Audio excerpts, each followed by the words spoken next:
Effort is underway to defuse the situation.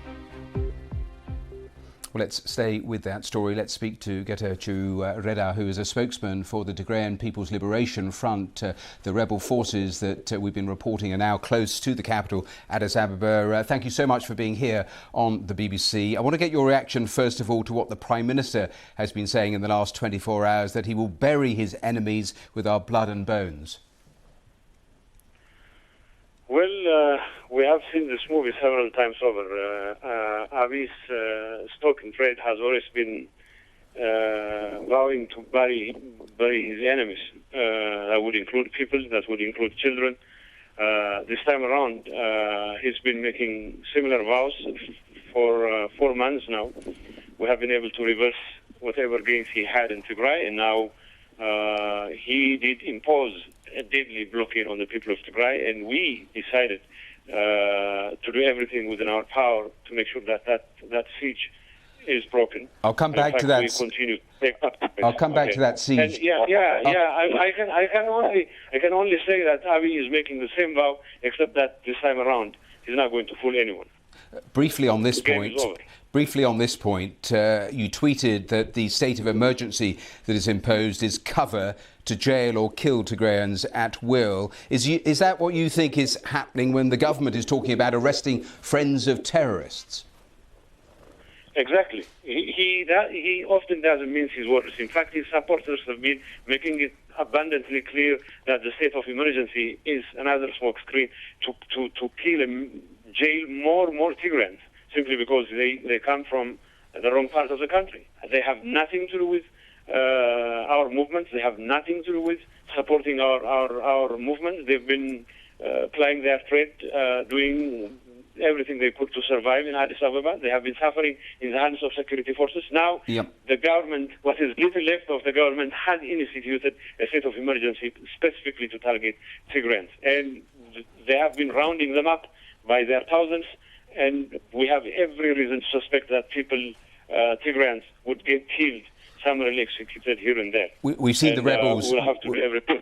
We've seen the rebels entering strategic towns on their way towards the capital. Now, the US Special Envoy has been urging the rebels a couple of days ago not to march on the capital. Can you give an assurance that the TPLF will not attempt to take the capital?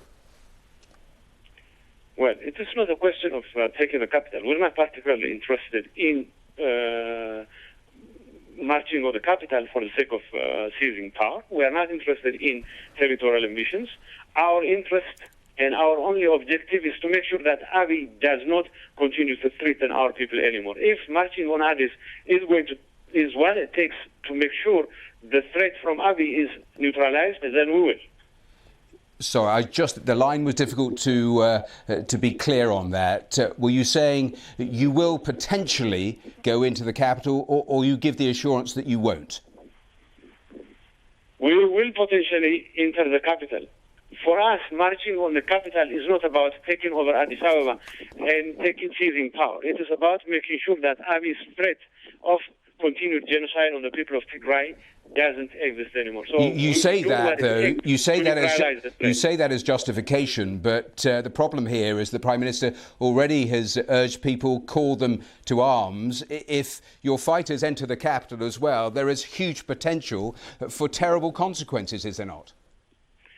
Look, Abiy has been calling on people to carry machetes and fight our forces, despite repeated efforts by him to send human waves after waves. We have managed to target the ENDF, the regular army units, and spare the helpless civilians who have been press-ganged into fighting and a war that doesn't belong to them, and will continue to take appropriate measures to avoid the kind of carnage and bloodshed that he is trying to visit upon the people. You say that and, of course, blame the government, but only yesterday the UN High Commission for Human Rights reported potential war crimes on both sides in this conflict. Do you accept your part, your culpability for some horrendous crimes that have been committed over the last 12 months? Look, while we have always been clear on our position to to agree on an independent investigation for anything on any allegation that could be flung against us. We categorically reject the so-called finding of the UN Human Rights Commission, because it was done with an institution, an Ethiopian institution that was particularly interested in whitewashing the crimes of Abiy Ahmed. Otherwise, we are open for independent investigation. Let me ask you about the humanitarian situation, because the UN have been reporting that no new aid has been able to get into Tigray since October the 18th, when the government resumed their airstrikes. But as well as what the government is doing, with your push to the south, the insecurity has also hampered the delivery of aid to thousands of people.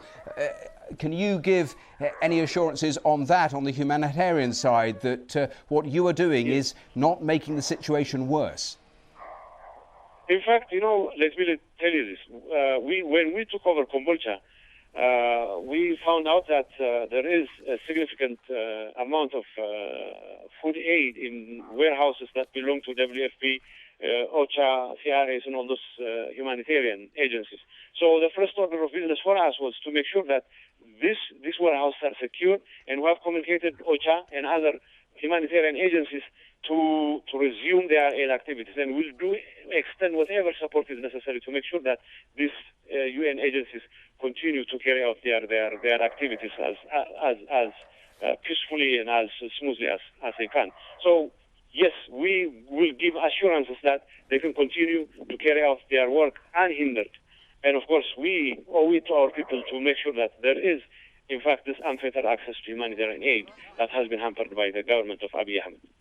Well, we have to leave it there, but thanks very much for joining us here on BBC World News. Thank you for your time. My pleasure.